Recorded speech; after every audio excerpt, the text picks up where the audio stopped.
Giêsu nong in man ka nuam pahi kay nang ngon hong iti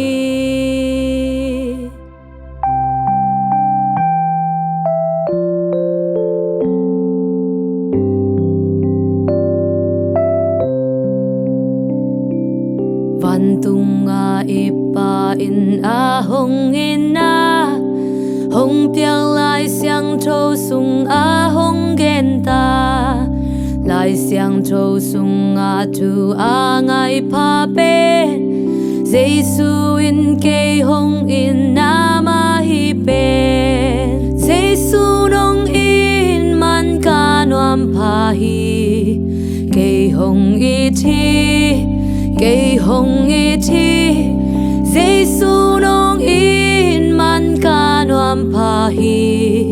Kê nang ngon hong i thi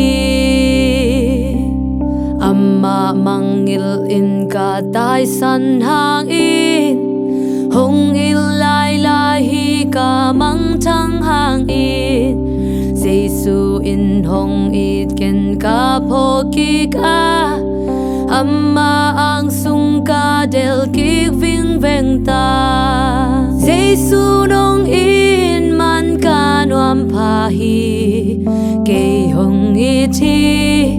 Kê hong i thi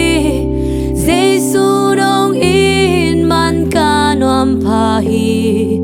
Kê nang ngon hong i thi Apan nating to amay kamute Lakad bek sa te ding hong ki tile Bangla ka sa zotiam hilo ada Giêsu in kê hong it pian dang lua sa Giêsu nong in man ka nuam pa hi Kê hong i thi Kê hong i thi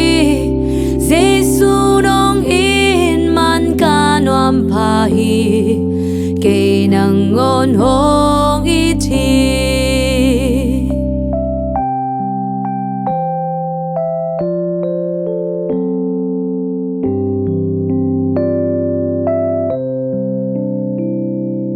Giêsu hong i da ken zong ka i thi Ka kha happy in tan di ngong kum hi Hong in man in sing lam te tung si a Tua a hi chang hong i tak pi hi ta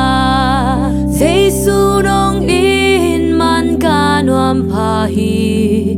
Kê hong i thi Kê hong i thi Giêsu nong in man ka nuam pa hi Kê nang ngon hong